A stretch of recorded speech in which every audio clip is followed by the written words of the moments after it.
नमस्कार विद्यार्थी मित्रांनो, मी ईश्वरी हडकर हडकर टीचर चॅनलवर परत एकदा आपलं अगदी मनापासून स्वागत करते। तर आता आज जो मी हा विषय घेतला आहे तो मराठी पेपर लिहिण्याच्या काही ट्रिक्स। हा विषय घेण्याचं कारण म्हणजे उद्यापासून आता आपला मराठी आणि सेमी इंग्लिश मीडियमच्या विद्यार्थ्यांचा पहिला पेपर आहे, तोच आहे मराठीचा पेपर आहे। मग त्या संदर्भात त्यांना काही सूचना द्याव्याशा वाटल्या मला, त्यामुळे मी आज व्हिडिओ त्या संदर्भात बनवला आहे। तर आधी सर्वात पहिलं गोष्ट काय आहे, सगळ्यात जो सुरुवातीचा बोर्डचा पेपर तुमच्या समोर येतो तो म्हणजे मराठीचा पेपर आणि सर्वात प्रथम असलेला पेपर असल्यामुळे आणि बोर्ड हे तुमच्यासाठी तुमच्यासाठी नवीन असल्यामुळे थोडंफार मुलांना दडपण आलेलं असतं, पालकांनाही दडपण आलेलं असतं। परंतु जर तुम्हाला दडपण घेण्यासारखं यात काहीच नाही आहे। जसं तुम्ही 8वी 9वी मध्ये पेपर पॅटर्न तुमचं होतं तसंच सेम पेपर पॅटर्न तुम्हाला 10वीला आहे। त्यामुळे जसं तुम्ही 8वी 9वीचा पेपर लिहित होता त्याप्रमाणेच तुमचं नियोजन असू देत आणि त्याप्रमाणेच तुम्ही पेपर लिहायचा आहे। फक्त इथे गडबड काय होतं की मध्ये मध्ये स्टिकर लावायच्या, सहीसाठी टीचर्स वगैरे येतात, त्यामुळे काही मुलं गडबडतात। पण त्यासाठीही तुम्हाला अर्धा तास एक्स्ट्रा ऑलरेडी दिलेला असतो। तुमच्याकडे आन्सर शीट अर्धा तास किंवा 15-20 मिनटं आधी आलेली असते, त्यावेळेत तुम्हाला ती कामं सगळी करून घ्यायची असतात आणि पूर्ण आन्सर शीटला त्यावेळेतच मार्जिन वगैरे व्यवस्थित आखून घ्यायची आहे। मार्जिन आखताना पण ह्या साईडला तुमची एक मोठी मार्जिन येणार, त्यानंतर 2 मार्जिन्स येणार। पहिल्या मोठ्या मार्जिनमध्ये तुम्ही मुख्य प्रश्न काय आहे तो लिहिणार, त्याच्या बाजूला उपप्रश्न आणि मग त्याच्या खाली 1 2 3 अशा प्रकारे आपण आन्सर शीट लिहितो। ते तुम्हाला वर्गामध्ये प्रॅक्टिस ऑलरेडी करून घेतलेली आहे, त्या गोष्टीचं कोणत्याही प्रकारचं दडपण घ्यायची गरज नाही। त्यानंतर तसंही तुम्हाला माझ्या मते 10-1 मिनटं आता काहीतरी शासनाने जास्त वाढवली आहेत पेपर लिहायची। 12वीचे तरी पेपर 10 मिनटं लेट घेत आहेत, त्यामुळे 10वीचं नियोजन कसं काय ते माहीत नाही मला, परंतु तुम्ही 3 तासात पेपर व्यवस्थित कव्हर करायचं, त्याप्रमाणे नियोजन आपण कसं करायचं ते आता बघूया। आता लेखी जी परीक्षा असते ती तुमची एकूण 80 गुणांची असते आणि तोंडी परीक्षा असते ती 20 गुणांची असते। तर तोंडी परीक्षेमध्ये तुम्हाला जे 20 गुण असतात ते शाळेकडून दिले जातात तुमच्या जे ठरवलेलं आहे मूल्यमापन त्याप्रमाणे, अंतर्गत मूल्यमापन आपण त्याला म्हणतो। त्यापैकी 10 गुण हे तुमच्या स्वाध्यायाला असतात आणि 5 गुण तुमचं जे भाषण तुम्हाला एखादं तुमचे टीचर देतात त्याच्यावरती असतात आणि 5 गुण शुद्ध लेखन, अशा प्रकारे त्याचं अंतर्गत मूल्यमापन असतं। हे झालं तोंडी परीक्षेचं आणि लेखी परीक्षेचं आता आपण नियोजन बघूया।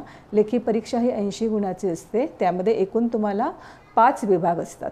5 विभागामधला पहिला विभाग हा तुमचा गद्य विभाग असतो। गद्य विभाग म्हणजे जे तुमच्या मराठीच्या पुस्तकामध्ये जेवढे काही पाठ असतात, लेसन्स आहेत, त्या लेसन्सवर आधारित हा गद्य विभाग असतो आणि एक अपठित उतारा पण ह्यामध्ये असतो। तर टोटल तुमचे लेसन्स किती आहेत मराठीमध्ये, तर टोटल लेसन्स आहेत तुमचे 12। ह्या 12 लेसनपैकी कुठलेही 2 लेसनमधले पॅरेग्राफ पठित विभागामध्ये तुम्हाला विचारले जातात। तर पठित विभाग प्रश्न क्रमांक 1 मध्ये आणि अ आणि आ असे पठित उतार्यावरती, पठित लेसनवरती तुमचे 2 उतारे असतात आणि त्या प्रत्येक उतार्याला 7 आणि 7 अशा इच 7 अशा प्रकारे 14 टोटल गुण होतात तुमचे पठित उतार्याचे आणि त्यावरती दोन्हीवरती मिळून तुम्हाला आकलन कृती 1 आणि आकलन कृती 2 असे 2+2 8 गुण होतात तुमचे इथे आणि ह्या अतिशय सोप्या कृती असतात। तुम्हाला ज्या समोर पॅरेग्राफ असतो त्या पॅरेग्राफमध्येच त्याचे आन्सर्स असतात आणि तुम्हाला ती शोधून इथे लिहायची असतात।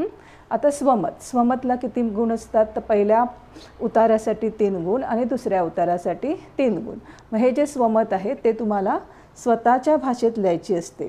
तुमच्या विचारांना चालना देण्यासाठी तुम्ही स्वतःच्या विचार कसे मांडू शकता हे बघण्यासाठी हे स्वमत असतं। मग काय करायचं, जे तुमच्याकडे नोट्स असतील, गाईड्स असतील, त्यामधले स्वमत कशी लिहिली आहेत किंवा तुमच्याकडे पेपर्स असतील जुने, त्याची आन्सर्स असतील, मग ती कशी लिहिली आहेत एकदा नीट वाचून घ्यायचं, म्हणजे जेणेकरून तुम्हाला आयडिया येईल की स्वतःच्या भाषेत आपल्याला स्वमत कसं लिहायचं आहे ते।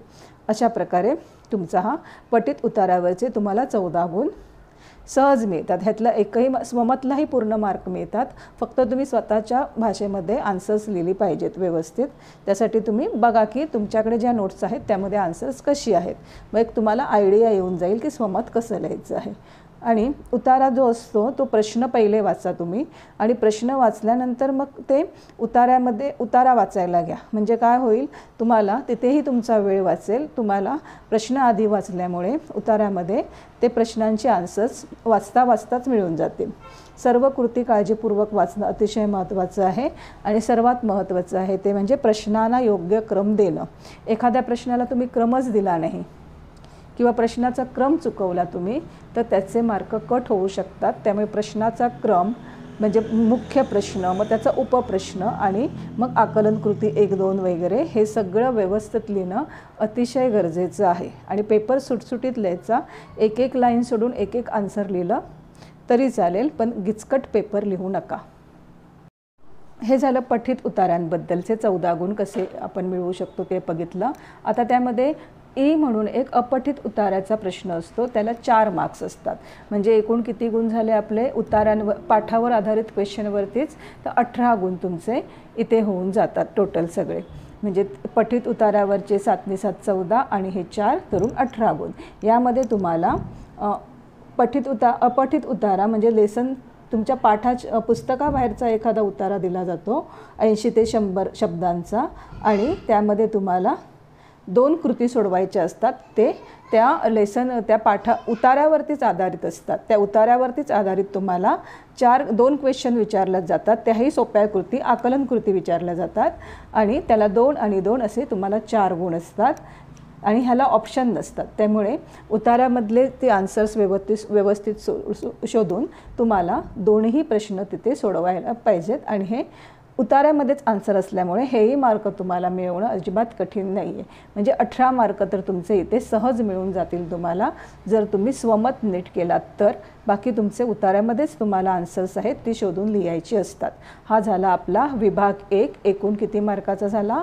18 मार्काचा झाला. 18 पैकी 16 तर अजिबात कुठे जात नाही आहेत तुमचे. एवढं तुमचं ह्याचं जे पॅटर्न आहे ते इझी आहे पठित उतार्याचं. विभाग 1चं पॅटर्न तुमचं सोपं आहे. आता विभाग 2मध्ये तुम्हाला पद्य आहे, गद्य नाही. पद्य म्हणजे कवितेसंदर्भात प्रश्न असतात. मग ह्याच्यामध्ये तुम्हाला 2 प्रश्न असतात. प्रश्न क्रमांक 2मध्ये अ आणि आ अशा प्रकारे. पहिल्या प्रश्नाला तुम्हाला 8 गुण असतात. दुसऱ्या प्रश्नाला तुम्हाला 8 × 8 पहिल्या प्रश्नाचे एकूण गुण असतात ते 8 असतात तुम्हाला आणि दुसरा जो प्रश्न असतो त्याही ठिकाणी तुम्हाला 4 आणि 4 असे 2 प्रश्न, असे 8 मार्काचे 2 प्रश्न असतात. तर प्रश्न क्रमांक 2 अ मध्ये परत तुम्हाला 2 आकलन कृती असतात 2-2 मार्क्ससाठी. हे 4 मार्क तर पोएमवरतीच कवितेवरतीच आधारित असणार. समोर तुम्हाला कविता दिलेली असणार, त्या कवितेमध्ये उत्तरं शोधून तुम्हाला लिहायचं असतं आणि एकूण तुम्हाला माझ्या मते 4 की 5 कविता असतील. त्या कवितेंचा पूर्ण अर्थ व्यवस्थित वाचून ठेवायचा आणि त्याचा 2-3 ओळी तुम्हाला दिल्या जातील कवितेच्या 4 ओळी आणि त्याचा सरळ अर्थ तुम्हाला इथे लिहायचा असतो. 2 ओळी दिल्या जातील आणि त्याचा अर्थ लिहायचा आहे. त्याचे 2 गुण तुम्हाला आहेत. आणि काव्य सौंदर्य ह्याला 2 गुण आहेत. काव्य सौंदर्यामध्ये विचार सौंदर्य, भाव सौंदर्य, आशय सौंदर्य यापैकी कोणत्याही 2 घटकावर तुम्हाला कृती विचारण्यात येतात. मग ह्यासाठी सुद्धा काय आहे तर क्वेश्चन आधी वाचून मग दिलेला जो तुम्हाला कविता आहे ती 2 वेळा झालं तरी नीट पटकन वाचायची आणि सर्व कृती काळजीपूर्वक परत लिहायच्या आहेत आणि उत्तरांना योग्य क्रम द्यायला परत एकदा सांगते अजिबात विसरू नका. म्हणजे हेही 8 मार्क तुम्हाला अगदी व्यवस्थित मिळू शकतात. कारण आकलन कृती ज्या 4 गुणांच्या आहेत त्याचे आन्सर्स तुमच्या कवितांमध्येच तुम्हाला समोर दिलेल्या मिळणार आहेत. सरळ अर्थासाठी कविता काय तुम्हाला जास्त नाही आहेत. त्यामुळे सगळ्या कवितांचे जर तुम्ही अर्थ नीट वाचलात तर तेही तुम्हाला लिहिता येईल आणि काव्य सौंदर्यही तुम्ही व्यवस्थित लिहू शकता. कारण तुम्हाला ऑलरेडी त्याची प्रॅक्टिस भरपूर झालेली असते आणि आन्सर्स तुम्हाला सगळे नोट्स तुमच्याकडे अवेलेबल आहेत. विचार सौंदर्य, भाव सौंदर्य, आशय सौंदर्य, प्रस्तावना वगैरे तुम्ही जर नीट लिहिलात तर तुम्हाला काव्य सौंदर्याचेही पूर्ण मार्क मिळतात. प्रश्न क्रमांक 2A मध्ये तुम्हाला कविते संबंधित कृती सोडवा हा 4 गुणांचा प्रश्न असतो आणि रसग्रहण हा 4 गुणांचा प्रश्न असतो। कविते संदर्भात कृती सोडवा यामध्ये तुम्हाला थोडक्यामध्ये ॲप्रिशिएशन लिहायचं असतं, म्हणजे तुम्हाला कुठलीही 2 कविता तुमच्या पाठ्यपुस्तकातल्या दिल्या जातात आणि त्यापैकी एका कविते संदर्भात तुम्हाला कवीचे नाव, कवयित्रीचे नाव हे जर तुम्ही लिहिलात तर त्याचा 1 गुण मिळतो। कवितेचा विषय व्यवस्थित लिहिलात तर 1 गुण मिळतो। कवितेतील शब्द हे अतिशय महत्त्वाचे आहे। सगळे जे शब्दार्थ आहेत कवितेतील, कारण थोडेसे शब्दार्थ कवितेतील हे आपल्या बोलीभाषेपेक्षा वेगळे असतात तुम्हाला पोएममध्ये वापरलेले, त्यामुळे कवितेतील शब्दार्थ आहेत ते नीट बघा। त्याचे अर्थ लिहायला तुम्हाला 2 गुण असतात, 2 पैकी तुम्हाला प्रत्येकी तुम्हाला 1 गुण असतो आणि मग कवितेतून मिळणारा संदेश कुठला आहे त्याला 2 गुण असतात। भाषिक वैशिष्ट्य विचारली तर त्याला 2 गुण असतात। कवितेतून व्यक्त होणारे विचार कुठले आहेत आणि कवितेतील ओळींचा सरळ अर्थ लिहा। कविता आवडण्या किंवा न आवडण्याचे कारण यापैकी कुठल्याही तुम्हाला कृती ह्याच्यासाठी विचारल्या जातात। कवितेमधील कृती सोडवा ह्याच्यासाठी। त्याच्यानंतर तुम्हाला ह्यामधला दुसरा प्रश्न विचारतात तो रसग्रहण करा। रसग्रहण करामध्ये तुम्हाला 3 गोष्टी, रसग्रहण हा अतिशय सोपा प्रश्न असतो 4 गुणांचा, कारण रसग्रहण म्हटल्यावर मुलं बऱ्याच वेळा तो क्वेश्चन सोडून देतात, पण रसग्रहणमध्ये 3 गोष्टी तुम्हाला लिहायच्या आहेत एवढं लक्षात ठेवा। पहिलं म्हणजे आशय सौंदर्य, काव्य सौंदर्य आणि भाषिक वैशिष्ट्ये। आशय सौंदर्यामध्ये काय कुठले घटक येणार तुमच्या त्या पॅरेग्राफमध्ये, जर 3 पॅरेग्राफ बनवलात तुम्ही तर आशय सौंदर्यामध्ये ते कवितेचे नाव, कवीचं नाव आणि थोडक्यात त्याची प्रस्तावना हे तुमचं आशय सौंदर्यामध्ये येणार। काव्य सौंदर्यामध्ये जो प्रश्न विचारला आहे त्या संदर्भात तुम्हाला स्पष्टीकरण द्यायचं असणार आहे आणि भाषिक वैशिष्ट्यामध्ये त्या कवितेमध्ये कुठली वृत्त वापरली आहेत, कुठलं अलंकार वापरलं आहे, म्हणजे ग्रामर संदर्भात जे काही तुम्हाला त्या पोएमबद्दल माहिती असेल ते भाषिक वैशिष्ट्यामध्ये लिहायचं। अशा प्रकारे रसग्रहणचे 3 विभाग करा। एक म्हणजे प्रस्तावना, नंतर जे काही तुम्हाला प्रश्न विचारला आहे त्याबद्दल व्यवस्थित माहिती लिहायची आणि शेवटी भाषिक वैशिष्ट्ये, त्या ज्या पोएममध्ये काय वापरले आहेत, कशा प्रकारचे अलंकार, वृत्त किंवा अजूनही काय ग्रामॅटिकली जे काही वापरलेलं असेल, अशा प्रकारे 3 विभाग करून तुम्हाला रसग्रहण लिहायचं आहे। त्यानंतर जो विभाग 3 आहे तो प्रश्न क्रमांक 3 मध्ये तुम्हाला स्थूल वाचन ह्याचे 4 पाठ जे तुमच्या पाठ्यपुस्तकात आहेत त्यामधले क्वेश्चन विचारले जातात आणि ह्यामध्ये जास्त करून तुमच्या जे पाठाखालचे स्थूल वाचनच्या लेसन खालचे जे क्वेश्चन्स असतात तेच बऱ्याच वेळा विचारले जातात। 3 पैकी 2 क्वेश्चन तुम्हाला सोडवणं कंपल्सरी आहे।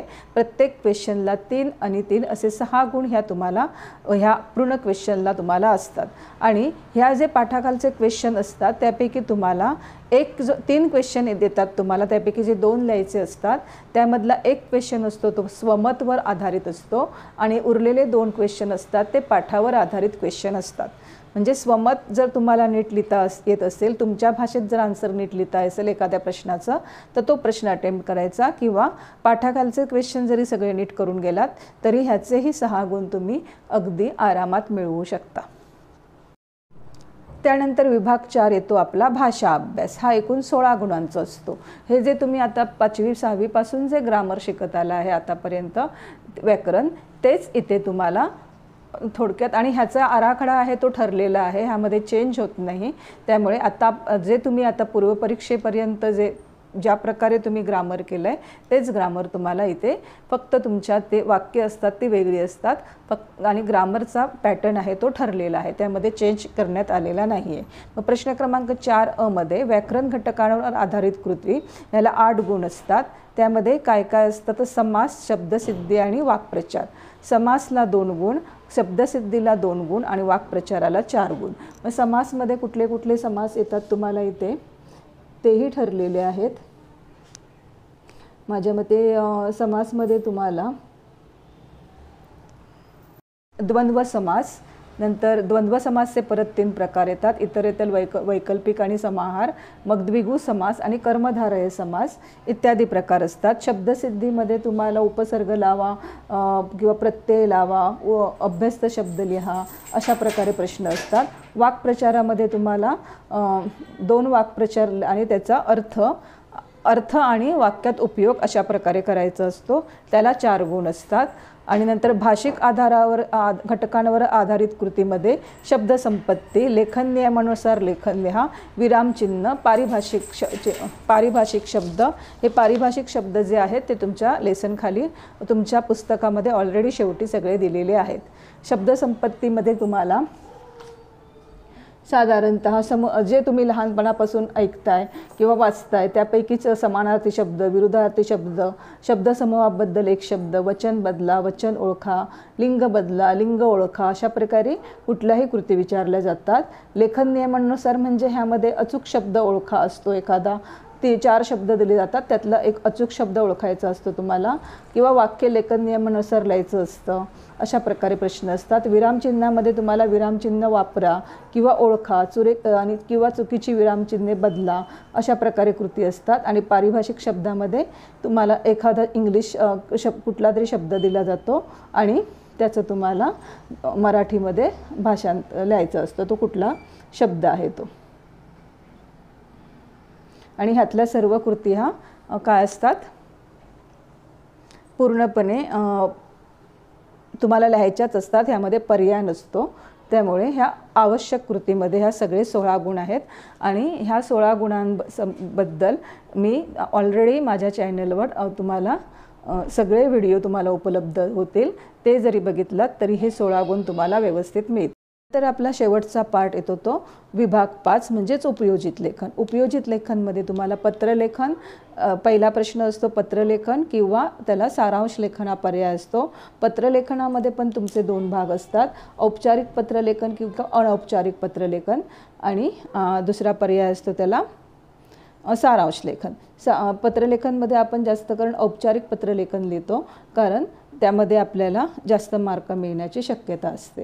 त्याचं पण फॉर्मॅट आपल्याला माहीत आहे ऑलरेडी. फॉर्मॅटप्रमाणे लिहिलात तर ह्याचेही 6 पैकी 6 गुण तुम्ही मिळवू शकता. फक्त भाषाशैली व्यवस्थित वापरा. अगदीच काहीतरी असं आपल्या नेहमीच्या बोलीभाषेत लिहितात तसं लिहू नका. औपचारिक पत्र लिहिताय तुम्ही, त्यामुळे तशा प्रकारची व्यवस्थित लँग्वेज वापरा. बाकी तर पॅटर्न आपल्याला माहितीच आहे की वरती काय येतं, आपलं पहिलं ॲड्रेस येतो, त्याच्यानंतर रिसिव्हरचा ॲड्रेस, सेंडरचा ॲड्रेस येतो, डेट येते, त्याच्यानंतर मग आपण विषय लिहितो, विषयनंतर मग जे काही पत्राचे मेन तुम्हाला विचारले त्या मुद्द्यावर आधारित पत्र लिहितो आणि शेवटी मग त्याचा शेवट करतो, आपला कृपाविशाली वगैरे असं लिहून.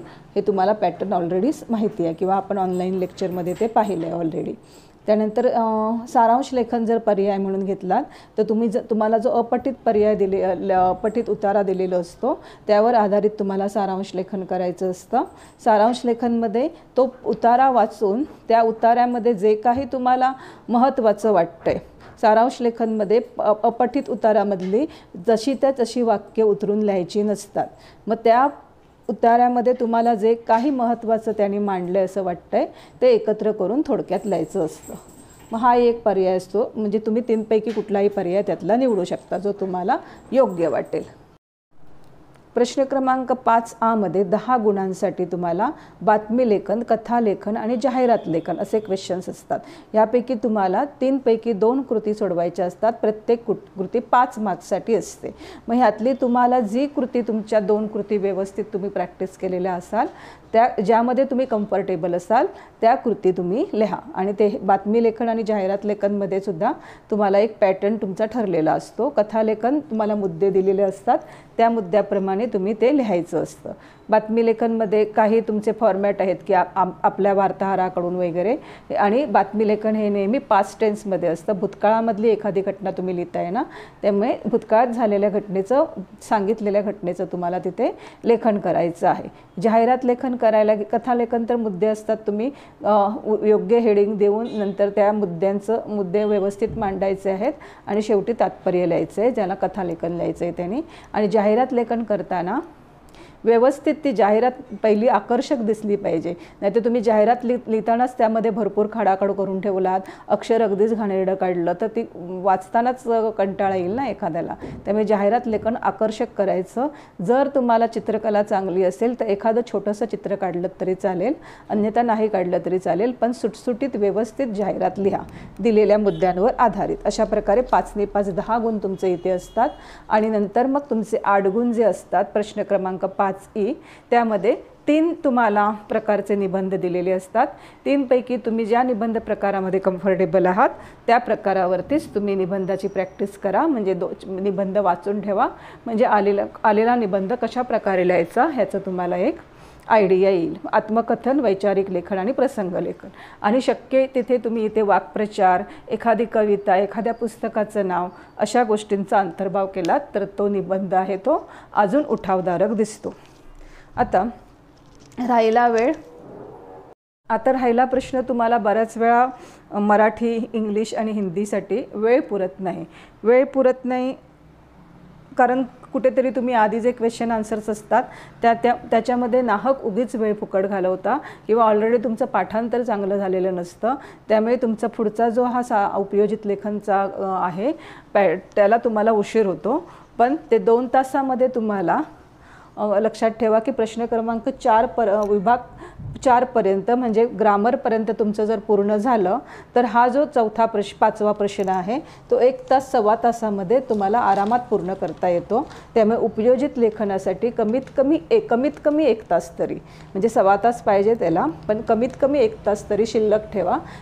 आधीचा पेपर पूर्ण करा. मग त्यासाठी काय करा, तुम्हाला आकृत्या वगैरे काढाव्या लागतात ना, म्हणजे आकलन कृतीसाठी. त्याच्यासाठी आधी जागा बाकी ठेवा, नंतर करायला घ्या त्या आकृत्या वगैरे काढायचं. आणि आधी तुम्ही उपयोजित लेखन पूर्ण करा व्यवस्थित. आणि नंतर मग जर तुमच्याकडे वेळ भरपूर असेल तर व्यवस्थित पट्टीने वगैरे जसं पेपरमध्ये दिलं आहे तसं त्या आकृतीबंध तो पूर्ण करा, किंवा नाहीतर मग तुम्ही हाताने पण पटकन काढून टाकू शकता ते. त्यामुळे एकही प्रश्न सोडून देऊ नका, शेवटपर्यंत पेपर व्यवस्थित सोडवा आणि होतो कवर, काही प्रॉब्लेम नाही. आणि अगदी 100 नाही तर 99 मार्क्स पण मराठीमध्ये मिळतात, 99 मार्क्स पण मराठीमध्ये मिळालेले आहेत आणि ते तुम्हालाही मिळू शकतात. त्यामुळे अजिबात कोणतंही दडपण न घेता पेपर अगदी व्यवस्थित शांत डोक्याने लिहा. चला मग आजचं लेक्चर आपण इथे थांबूया. ऑल द बेस्ट तुम्हा सर्वांना. आणि तुम्ही नीटच करणार ह्याची मला खात्री आहे.